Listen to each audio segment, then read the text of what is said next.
의원이 아니라 요원을 빼내라고 했다.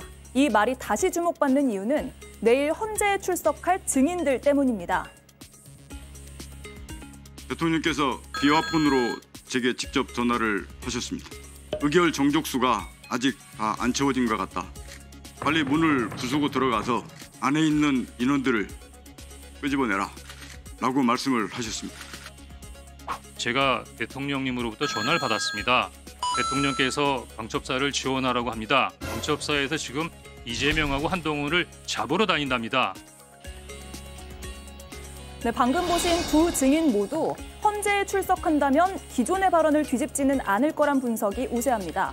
곽종근 전 사령관은 윤석열 대통령 측 헌재 변론에 대해 지난달 이미 국회에 나와서 재차 반박한 바가 있고요.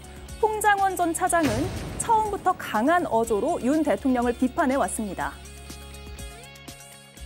국정원 조사관들이 뛰어들어서 수갑 채워서 벙커에 갖다 놓았다. 대한민국이 그러면 안 되는 거 아닙니까? 그런 게 매일매일 일어나는 나라가 하나 있습니다. 어디? 평양. 그런 일을 매일매일 하는 기관 어디? 북한 고위부. 이상입니다. 그래서 내일 변론이 대통령 탄핵 심판의 분수령이 될 거란 관측이 나옵니다. 네, 방송 전에 들어온 속보를 하나 전해드리겠습니다. 대통령에 대한 내란 우두머리 혐의 사건이 20일에 첫 형사재판이 시작이 됩니다. 20일은 다음 주 목요일이고요. 오전 10시에 공판 준비 기일입니다. 피고인이 출석한 의무는 없습니다. 하지만 출석할 수도 있습니다. 오전 10시고요. 다음 주 목요일에 형사재판이 처음으로 시작이 됩니다. 그에 앞서서 그 전주 목요일, 일주일 전인 2월 13일에는 헌법재판소에서 8차 변론기일이 예정이 되어 있습니다. 지금 4차까지 했고 내일이 5차, 다음 주 목요일이 8차여서 헌법재판소의 헌법심판과 법원의 형사재판이 지금 날짜가 겹칠지 여부는 아직까지는 알 수가 없지만 현재로서 정해진 기일로만 보면 날짜가 겹치지는 않습니다. 다음 주 목요일 20일에 첫 형사재판이 열린다는 소식을 먼저 전해드리면서 시작하겠습니다. 내일 헌법재판소에서 5차 변론 기일이 열리는데 오늘 오후 2시에 원래는 마은혁 헌법재판관 후보자 미임명 위헌 여부에 대한 선고가 예정이 돼 있었습니다. 하지만 선고 2시간을 앞두고 갑자기 연기 발표가 됐는데요. 그 이유가 궁금하거든요. 서영지 의원님. 네. 어떻게 파악하고 계세요? 일단은 뭐 헌법재판소가 뭐 국민의힘이라든지 윤석열 대통령 측의 변호인의 어떤 압박에 의한 선고 연기는 아닌 것 같아요. 예. 그러니까 그 윤석열 대통령 측에서 지금 변론 재개 요청을 했잖아요. 몇 가지 쟁점이 있죠. 우원식 국회의장에 대한 그 자격 여부를 통해서 각하를 좀 해달라는 요청들인데 오늘 선고를 해도 됨에도 불구하고 일단은 조금이라도 헌법재판소의 결정 자체가 빌미를 주지 않겠다라는 의지가 강한 것 같습니다. 그래서 그러면 한 일주일 정도 지금 연기를 한 상태인데 일주일 뒤에 일주일 동안은 그 최상목 권한대행 측 변호인 측에 변론 재개 요청을 충분히 보장해 줄 테니 할 얘기 다 해봐라. 그리고 10일 날은 선고할 테니 그 뒤로는 더 이상 이래라 저래라 빌미를 잡지 않았으면 좋겠다라는 의지가 강하기 때문에 저는 오늘 그 선고를 안 한 부분은 제 개인적인 추측이지만 오늘 할 것 같았으면 기각이나 각하 결정을 했을 겁니다. 그런데 아마 인용에 대한 충분한 심리가 이루어졌기 때문에 기회를 주고 10일에는 이미 공문상에 협의가 이루어졌던 부분이기 때문에 인용 결정을 위한 배려가 아닌가 그렇게 좀 보입니다. 최상목 권한대행 측을 배려한 것이다. 그렇게 보세요? 저는 그렇게 보지는 않고요. 일단 지금 헌재가 지금 가장 많은 지적을 받고 있는 게 속도의 차이입니다. 다른 이제 사건과 그다음에 마은혁 헌법재판관 후보자에 대한 속도 차이가 굉장히 큽니다. 이정석 검사 같은 경우 270일 걸려서 기각이 됐고요. 안동환 검사 같은 경우는 252일 만에 기각이 됐습니다. 하지만 지금 마은혁 헌법재판관 후보자에 대해서는 31일 만에 결론을 내리겠다고 합니다. 무려 9배나 차이가 납니다. 이렇게 차이가 나는 거에 대해서 헌재에서는 설명이 필요한데 여기에 대한 설명을 하지 않고 있습니다. 그러다 보니까 비판의 목소리가 커지다 보니까 부담을 느꼈다 이렇게 좀 보이고요. 또 지금 이제 마은혁 후보가 지금 지하혁명 조직인 인민노련 활동을 했었던 과거 경력이 나왔습니다. 그러다 보니까 아무래도 헌법재판관으로서 헌법 수호자에 걸어가야 되는 길과 사회주의 혁명가의 길은 달라야 되지 않겠습니까? 마흔형 후보자에 대한 판단 자체가 부담스러운 면도 아마 있을 겁니다. 그런 부분도 있기 때문에 좀 시간을 늘려서 좀 더 숙고해보겠다. 그런 판단이 아닌가 생각됩니다. 예, 인용 결정이 나올 것을 전제로 해서 나온다면 헌재에서는 따르지 않으면 헌법, 법률 위반이라는 입장까지 냈거든요. 그러면 최상목 대행은 인용이 된다면 임명을 하는 쪽으로 갈까요? 어떻게 예상을 하십니까? 당연히 임명을 해야 됩니다. 그런데 하지 않을 수도 있을 것 같습니다. 예. 왜냐하면 최상목 대통령 권한대행인데 최상목 대행은 지금 대통령 권한을 대행하는 게 아니라 윤석열 체제를 대행하고 있기 때문입니다. 국민들께서는 대통령 자리에 윤석열이 앉아 있으나 최상목이 앉아 있으나 무슨 차이가 있지?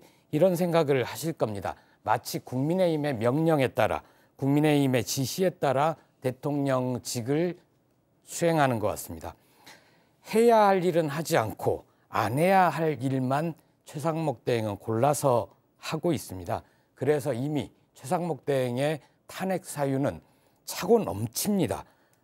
그럼에도 조국혁신당이나 민주당이 굳이 아직까지 탄핵 소추에 나서지 않고 있는 이유는 혹시라도 국민들께서 불안해하시지 않을까 그런 건데 그 두 당이 이대로는 더 이상은 안 되겠다 이런 판단이 서면 특히 헌재가 최상목 대행이 헌재 재판관 임명을 안는 것 그것은 위헌입니다라고 경고를 했음에도 안 할 경우에는 예. 탄핵 소추에 나서는 수밖에 없다.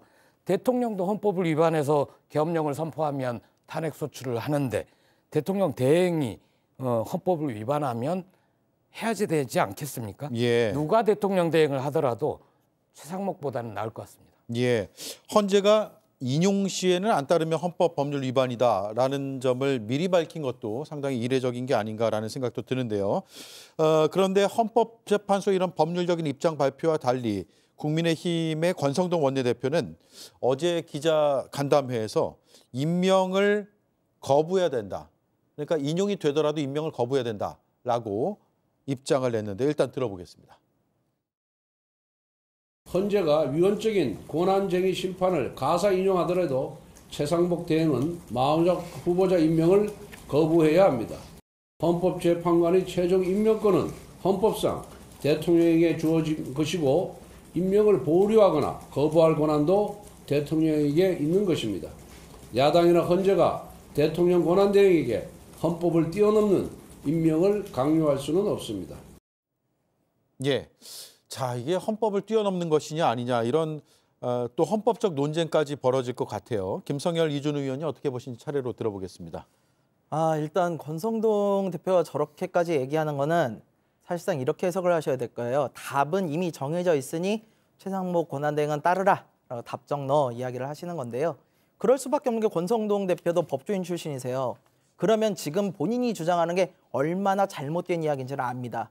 지금 권성동 대표 뭐라고 그러시냐면 헌법재판관의 최종 임명은 대통령에게 주어진 것이다. 그냥 대통령은 권한대행이 할 수 있다 이러시는데 지금 우리 헌법재판관의 구성은 9명으로 되어 있어요.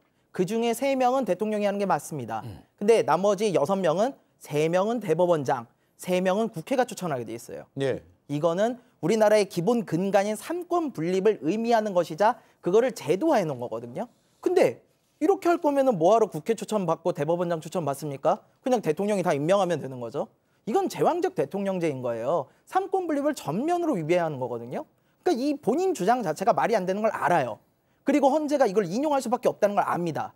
그러다 보니까 최상목 권한대행에게 야 결론이 어떻게 나든 너는 임명하면 안 돼. 라는 이야기를 해주고 있는 건데요. 최상목 권한대행도 본인이 판단에 대한 능력이 있다면 그걸 그대로 따를 수는 없는 거죠. 헌법재판관이 뭐 하는 곳입니까? 우리가 법 전문가가 아니다 보니까 헌법에 대해서 가장 정확하게 판단을 내려주는 곳이 헌법재판소예요. 예. 그럼 거기에 있는 재판관들이 우리가 전문적으로 판단을 했을 때 이게 헌법에 부합한다라고 했으면 이걸 따라야죠. 헌법을 위배하면서 갈 겁니까? 헌법을 위배하는지 모르고 갈 수는 있어요. 하지만 판결이 나온 거는 이미 아는 거예요. 그렇다면 그걸 따라야죠. 그걸 부정하게 되면은 우리 민주주의 전체를 부정하는 것입니다. 예. 자, 그럼에도 불구하고 권성동 원내대표는 왜 그런 주장을 할까요? 국회에서는요 헌법재판관에 대한 선출권이 있죠. 그리고 대통령은요 헌법재판관에 대한 임명권이 있습니다. 예. 임명권과 선출권의 이제 다툼이 되겠는데요. 헌법 제11조 2항에 따르면 구인의 헌법재판관은 대통령이 임명된다고 명확하게 규정되어 있습니다. 즉 대통령이 9명에 대해서 임명한다고 보장되어 있는데 국회에서 선출했다고 해서 무조건 대통령이 임명해야 된다고 강제 규정으로 해석하게 되면 사실상 대통령의 임명권이 없게 되는 겁니다. 대통령 임명권을 부정하게 되는 거죠. 따라서 헌법에 보장되는 대통령 임명권이 보호되는 게 맞다라고 생각합니다. 예. 혹시 다른 생각 있으신 분 있어요? 다른 생각이 아니라 예. 좀 명확하게 정리를 해줘야 될 게 그 헌재에서 최상목 권한대행에 대해서 헌재가 만약에 이 탄핵의 그 임명에 대해서 명령 결정을 하면 예. 최상목 대행은 이걸 하지 않으면 헌법 위반에 의한 탄핵 대상과 더불어 법률상은 직권남용죄, 나아가서는 내일 안에 한 테두리에 있기 때문에 내일 안에 주요 임무가 계속됐다라는 법률적 책임까지도 져야 됩니다. 이거는 명백합니다. 왜 법률의 위반이냐면 헌법재판소법 66조에 보면 결정의 내용이 그렇습니다. 헌재는 심판의 대상이 된 국가기관 또는 지방자치단체의 권한의 의무 또는 범위에 관하여 판단한다. 그런데 1항의 경우에 대해서 헌재가 판단을 내렸을 때는 피청구인은 결정 취지에 따른 처분을 하여야 한답니다. 예. 책임 규정이에요. 거기에 헌재 67조의 결정의 효력, 헌법재판소의 권한쟁의 심판의 결정은 모든 국가기관과 지방자치단체를 기속한다. 그러니까 강제성이 있는 겁니다. 그렇기 때문에 지금 뭐 헌법 운운하고 뭐 구인체제 다 떠나서 이 헌법재판소가 이런 다툼에 대해서 결정을 하면 국가기관의 그 누구도 따라야 되는 것입니다. 예. 그래서 이걸 위반하게 되면 뭐 일단은 헌법 위반에 따른 탄핵 그리고 법률 위반에 대한 형사책임 두 달을 져야 되기 때문에 권성동 원내대표는 누구 인생 망치려고 그런지 모르겠어요. 자기 인생 아니라고 임명하지 말아야 되는데 최상목 권한대행 인생 책임져 줄까 아니면 자꾸 저런 식으로 무책임한 발언하는 것은 옳지 않다라고 좀 말씀드리고 싶습니다. 최상목 대행이 헌재 결정이 나오면 존중할 것이다라는 입장을 측근을 통해서 낸 것으로 언론 보도가 나오고 있습니다. 따라서 헌법재판소에서 지금 인용이 된다면이라는 전제하에서 우리가 얘기하고 있잖아요. 인용이 된다고 한다면 그 인용의 결론을 그대로 따를 가능성이 지금으로서는 열려 있기 때문에 그 결과를 지켜보도록 하겠습니다. 자, 그런가 하면 오늘 윤석열 대통령이 여당 지도부와 만났습니다. 서울 구치소 접견실에서 만났는데 구치소에서 만난 윤 대통령과 여당 지도부가 헌법재판소와 재판관들의 편향성에 대해서 이야기를 나눴다고 합니다. 나경원 국민의힘 의원이 이렇게 언론 방송사 카메라 앞에서 그 회동 결과를 얘기했습니다. 여러 가지 지금 국회의 상황이라든지 특히 헌법재판소의 재판 과정의 편향적인 부분 또 헌법재판관들의 편향적인 여러 가지 행태에 대한 우려들도 저희가 함께 이야기를 나누었다고 말씀드리겠습니다. 네, 자 이거 주말 내내 상당히 여러 의견들이 오갔거든요. 그러니까 헌법재판관의 가족까지 수면 위로 끌어올리면서 성향이 어떻다, 저렇다라고 하면서 공정한 심판을 할 수 있는 것이냐라는 그 물음을 제기하는 것 자체가 문제 아니냐라는 게 지금 민주당에서는 강력하게 이제 주장하는 바죠. 네, 그렇습니다. 그러니까 이제 재판관의 편향성 부분들을 이런 식으로 개인적 주관적인 판단으로 따지기 시작하면 대한민국의 헌정 질서는 완전히 무너지게 됩니다. 예. 그러면 꼭 헌재 재판관뿐만 아니라 최근에 서부지법의 백색태로 봤지 않습니까? 영장조차의 판단 자체도 편향성을 이유로 해서 폭동을 일으킨다거나 그럼 예를 들어서 민주당도 그렇죠. 우리 이재명 대표가 재판을 받는데 그 재판부가 뭔가 불리할 판결을 내렸다고 해서 민주당이 판사를 흔들기 시작합니다. 그러면 사법질서가 제대로 되겠습니까? 예. 똑같습니다. 우리가 선을 넘지 않아야 될 선이 있는데 그 선을 넘는 것이고 무엇보다 편향성 얘기를 하는 걸 보면 윤석열 대통령이 나경원 의원을 불러서 그런 얘기를 했다는 걸 보면 돼지 눈에는 돼지만 보인다. 왜 그러냐면 결국에는 본인이 이념적인 편향성을 가지고 여기까지 온 겁니다. 이념적인 편향에 편승해서 부정성 음모론에 빠졌고 그리고 정치적으로 풀 문제를 마치 반대편에 있는 정적들이 반국가 세력이고 뭔가 북한과 부정선거를 통해서 뭔가 한 게 아니냐. 그러니까 나라를 망쳐먹기 때문에 이거를 바로잡고 싹 쓸어야 된다. 이게 바로 편향성입니다. 결국에는 판사들의 있지도 않은 편향성에 대해서 얘기하기보다는 본인들의 시각적 편향성을 고쳐야 된다. 대표적으로 집권 여당의 권선동 원내대표가 그 케이스죠. 최근에 누구죠? 그 우리법 연구회에서 본인의 강원랜드 채용 비리에 무죄를 내줬을 때 예. 우리법 연구회 재판관들 아주 훌륭하다. 예, 본인 사건에 대해서는 본인 사건에서 그래 그게 편향성입니다. 예. 자기한테 유리했을 때는 훌륭하다 그러고 이제 와서 정치적으로 본인이 방어해야 될 사람이 있으니까 훌륭하지 않다. 이게 편향성이 아니고 무엇이겠습니까? 예. 그래서 저는 있지도 않은 편향성을 가지고 대한민국의 법치를 흔드는 일은 집권 여당의 의원들이나 특히나 지도부는 좀 지양해야 될 것 같고요. 윤석열 대통령 따라가면 예. 큰일 납니다. 예, 김보엽 의원님. 예. 대통령 측은 지난 주말에 어쨌든 3명의 헌법재판관들에 대해서 회피 촉구 의견서를 냈어요. 예. 그분들도 법률 전문가들인데 헌재가 제대로 결정을 하면 어떤 결과가 나올지 왜 모르겠습니까? 대통령은 국민들 앞에 선서를 합니다. 헌법을 수호하겠다고 선서를 하는데 윤석열은 헌법을 위반해서 내란을 일으킨 거 아닙니까? 게다가 중대범죄 현장을 온 국민들이 실시간으로 목격을 했단 말이에요. 도저히 부인을 할 수가 없겠죠. 그래서 헌법재판소의 결정을 앞두고 불복을 하기 위해서 밑자락을 까는 것 아닌가. 헌법재판소를 공격을 하고 헌법재판소의 재판관들이 마치 공정하지 않다는 인상을 심어줘서 극렬 지지자들에게 신호를 주는 겁니다. 예. 이번에는 헌재로 몰려가라. 이렇게 선동을 하는 거로 봅니다. 나라가 어떻게 되든 말든 윤석열을 대통령 자리로 복귀시키겠다. 이런 생각. 혹은 그렇게는 안 되더라도 윤석열을 제물 삼아서 최대한 시간을 끌고 국민의힘이 대선을 치를 수 있도록 전열을 정비하는 시간을 벌자. 이런 생각을 하고 있는 것 같습니다. 신동욱 수석 대변인이 오늘 방송에 나와서 뭐라고 했습니까? 우리 당은 불복하지 않을 수 없지만 국민들은 마음속으로 불복하지 않을 수 있다는 식으로 얘기를 했습니다. 예. 수석 대변인은 그 당의 사정을 아주 잘 아는 사람입니다. 불복이라는 단어를 벌써 꺼내서 이제 앞으로 마구 쓸 겁니다. 국민의힘은 그동안 보수정당이라고 스스로 주장하지 않았습니까?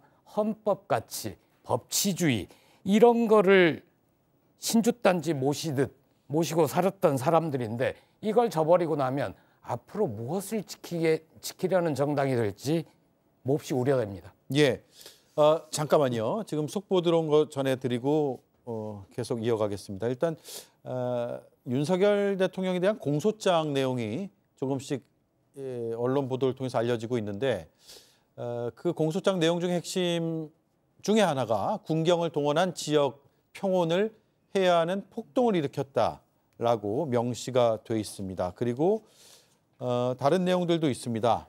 비상계엄 전후에서 이상민 행안부 장관에게 언론사 단전 단수를 지시했다라는 그런 내용도 함께 담겼다고 합니다. 언론사 단전 단수 지시는 그동안 의혹으로 제기도 했고 이상민 전 장관 측은 좀 부인하는 듯한 그런 모습을 보였지만 검찰의 수사 결론은 일단 그런 지시가 있었다라고 해서 공소장에 명시가 됐다는 점, 그 점을 말씀을 드리겠습니다. JTBC를 비롯해서 한겨레 신문, 경향 그리고 MBC 등의 언론사 단전 단수 직접 지시가 있었다라는 점이 윤석열 대통령에 대한 공소장에 담겼다는 속보를 전해드리겠습니다. 자, 네. 신동욱 국민의힘 수석 대변인 얘기 나왔으니까 일단 좀 들어보고 나서 어떤 발언이 있었는지 들어보고 나서 제가 반론권 드리겠습니다. 바로. 헌법재판소에서 어떤 결정이 나오더라도 저희가 불복을 할 수 없지만 국민들은 불복을 할 수가 있죠. 저희가 걱정이 아니고 저희 국민의힘 지도부가 불복을 하고 안 하고 이게 뭐가 중요합니까? 국민들이 과연 헌법재판소가 올바른 판단을 했구나, 또 올바른 절차에 따라서 결정을 했구나라는 신뢰를 가져야죠. 네. 네. 이준우 의원님. 헌재 편향성, 그다음에 재판관들의 회피, 이거 좀 말씀을 좀 드리면요. 저는 오히려 민주당한테 되묻고 싶습니다. 만약에 이재명 대표의 재판이 이런 식으로 진행된다면 수긍을 하겠느냐. 즉 선거법 위반 위증교사 요 관련해서 재판받고 있지 않습니까? 근데 그 판사가 만약에 판사의 남편이 이재명 대표의 퇴진운동본부의 본부장이다. 또는 그 판사의 동생이 원고 측과 같은 법무부의 소속에서 일을 했다. 이러면은 민주당에서 과연 수긍하고 재판을 수긍해서 받겠습니까? 당장 판사 탄핵을 추진했을 겁니다. 입장 바꿔 생각해 보면 아주 간단하게 결론이 나온다. 말씀을 좀 드립니다. 예. 그리고 권선동 의원 잠깐 얘기하셨는데요. 권선동 의원 같은 경우는 우리법 연구에 있는 그 판사가 목적이 없었습니다. 법리와 증거에 따라서 판단을 한 거죠. 근데 이제 헌재는요, 목적을 가지고 있다는 의혹을 받고 있습니다. 빨리 윤석열 대통령을 탄핵시켜서 이재명 대표를 대통령 주자로 내보내자는 이런 목적이 있는 걸 의심받고 있기 때문에 헌재 편향성 문제가 나온다라고 해서 말씀을 드리면서 권선동 의원의 사례는 좀 맞지 않다라고 말씀을 드리면서요. 마지막에 이제 불복 얘기하셨지 않습니까? 권선동 원내대표 신동욱 수석 예. 대변인이 말씀하셨는데요.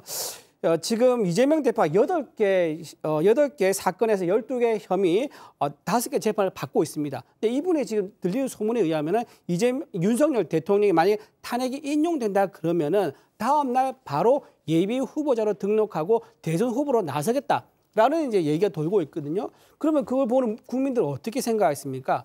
우리가 이재명 대표에 대해서 판단을 할 겁니다. 그 판단이 뭐냐? 바로 투표로 판단한 거죠. 그 투표의 판단을 불복이라는 의미로 표현한 거지 마치 예. 뭔가 폭력성을 내재하고 있는 이런 의미는 아니다라고 말씀드립니다. 예, 자 민주당에게 되묻는다고 했으니까 바로 답을 하시죠. 아니 이재명 대표 재판을 가정에서 얘기하는 것은 적절치 않고 그 어느 지도자가 국가의 나라를 망치는 내란을 하겠어요. 그럴 리도 없고 이재명 대표와 재판사가 그렇게 됐다? 물론 정치적으로야 이거는 좀 불공정성이 하기 때문에 회피 신청도 하겠죠. 그럼에도 불구하고 재판부가 그걸 결정하면 따를 수밖에 없어요. 근데 지금 윤석열 측은 어떻습니까? 회피 요청? 듣도 보지도 못한 범적 용어로 결국에는 이 지지자들의 선동에 가까운 일을 하고 있고요. 그다음 권선동 원내대표 얘기하는데 그 앞뒤가 논리가 안 맞아요. 그러니까 이해가 그때는 없었다. 아니 지금 내란을 일으킨 게 누굽니까? 윤석열 대통령 내란을 일으킨 거 이재명 대표가 시켰어요? 한동훈 대표가 시켰어요? 누가 시켰어요? 본인이 지금 나라를 엉망진창 만들어 놓고 나라를 수습하기 위해서 빨리 탄핵 결정을 조속하게 내려야만 나라가 정상이 되는 거지 지금 정치 노름할 때가 아닙니다. 대한민국이 지금 거의 지금 도끼자루가 썩고 있어요. 그런 차원에서 헌재 심판이 빨리 결정을 내려줘야 되는 것이 중요한 것인데 지금 정치 노름하느라고 누가 어쩌네 저쩌네 이렇게 하는 것은 맞지 않고 이재명 대표의 이득을 위해서 헌재가 움직인다는 건 음모론에 가까운 것이다. 라고 저는 생각이 좀 됩니다. 예. 좀 덧붙이면요. 문영배 헌재 소장 대행이 이런 말을 본인이 직접 SNS에 올렸습니다. 최적의 결론보다 결정의 시기가 더 중요할 때도 있다라고 했습니다. 지금 나가는 재판 속도를 보면요. 속도를 결론보다 좋은 정확한 결론보다는 속도를 빨리 내가지고 대선 모드로 가자라는 이런 답을 정해두고 하고 있는 거 아니겠습니까? 이러면 졸속, 그러니까 졸속과 날림으로 재판을 하겠다는 것을 공식적으로 밝힌 재판인데 이게 어떻게 공정한 재판을 할 수 있겠습니까? 아니 조기 대선을 누가 그거 만들었냐고요 원인을? 헌재가 조기 대선을 하려고 속도를 올리고 있으니까 하는 얘기입니다. 아니 지금 박근혜 전 대통령도 92일이에요. 지금 속도면 거의 비슷하게 갑니다. 빠르지도 않아요. 3월 중순. 그러면 뭐가 따릅니까? 지금 나라가 이 난리 엉망진창이 됐는데 그 정도 속도에 따라서 헌재가 가는 것이에요. 예를 들어 다시 한번 물을게요. 그러면은 조기 대선을 민주당이 무슨 계획을 해서 했습니까? 윤석열 대통령, 국민이 배출한 대통령이 이런 엄청난 일을 저질렀어요. 원하는 바도 없었고 민주당에서는 생각지도 못한 일이 온 겁니다. 근데 왜 그 원인에 대해서 생각을 하지 않고 헌재가 갑자기 무슨 이재명 대표를 위해서 움직이는 것처럼 하는 건 아니죠. 그러니까 박근혜 전 대통령도 90일인데 그 안에 맞춰서 갈 겁니다. 자, 네, 김보엽 의원님. 짧게만 여쭤보고 싶은 게 윤석열 대통령의 비상계엄 선포는 국민의힘도 잘못했다고 하잖아요. 그러면 그 잘못한 것에 대한 책임은 어떻게 물어야 됩니까?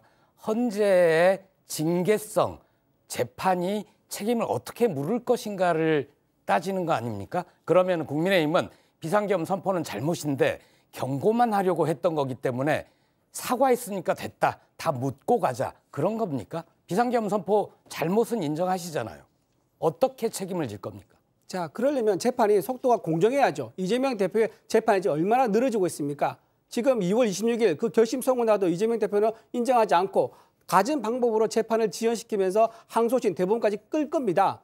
지금 끌어왔지 않습니까? 아니, 제가 질문을 왜 이재명 대표와 대표를 드린 게 윤석열 아니잖아요. 대통령과의 재판 속도가 달라야 하는지 거기에 대해서 설명하셔야죠. 왜 달라야 됩니까? 재판 속도가? 그 재판하고 재판이 다르잖아요. 형사 재판과 헌재 재판은 다르잖아요. 그리고 윤석열 대통령의 비상계엄 선포가 잘못이라면 그 잘못에 대한 책임을 어떻게 물어야 되느냐고 제가 묻잖아요. 정상적인 속도를 물어야지요. 그게 핵심입니다. 네, 자 형사재판에 대해서 지금 결심 공판 날짜까지 잡혀 있고요. 그리고 헌법재판소에서도 8차 변론 기일까지 잡혀 있습니다. 양측의 이제 기일을 잡고 재판을 하는 속도의 주체는 서로 다르죠. 그래서 그걸 뭐 어느 한쪽에서 정하는 게 아니기 때문에 지금의 이 논쟁이 결론에 도달할 수 없는 논쟁이 될 것 같습니다. 여기까지 하고요. 김성열 의원님, 네. 오랜 침묵을 이어가고 있는데 제가 질문을 드리려고 했는데 워낙 또 말씀들을 많이 해주셔가지고 마지막 한 말씀 듣고 이 이슈를 정리하겠습니다. 예, 우리가 심판에 대해서 문제를 제기하기 시작하면 끝도 없어요. 누군가는 심판을 봐야 됩니다. 그 심판의 동생이 어떤 생각을 한다고 그래서 그게 심판에 영향을 미친다. 그건 심판 본인에 대해서 아마 엄청난 모욕이 될 거예요. 이런 식으로 생각하시면 안 돼요. 문영배 재판장께서 만약에 전라도 출신이다 그랬으면 어땠을까요? 전 끔찍해요. 근데 이분 경상도 출신이잖아요. 그거에 대해서는 왜 아무 말씀도 안 하시는 거예요? 우리가 이런 식으로 가버리면요. 결국에는 아무도 심판을 볼 수 없어요. 그럼 누가 보느냐? 그게 바로 하느님이 보는 겁니다. 그게 바로 재정일치 사회예요. 우리가 옛날 고조선 때 있었던 그 옛날로 회귀해야 되는 거라고요. 예. 인간이 판단을 못하게 돼요. 이런 식으로 우리 뒤로 가지 말자는 거죠. 그렇게 가면요. 우리나라 국제사회에서 고립돼요. 그러니까 이런 식으로 심판에 대한 문제 제기는 하지 말아야 된다. 헌재에 대한 편향성 제기 절대 해서는 안 되는 부분이다라는 말씀 드리겠습니다. 예, 뭐 일각에서는 그렇게 따지면 재판관을 어디 가서 수입해 와야 되냐 이런 얘기까지 나오고 있는데 그 정도로 지금 첨예하게 갈등을 하고 있는 이슈인 것 같습니다.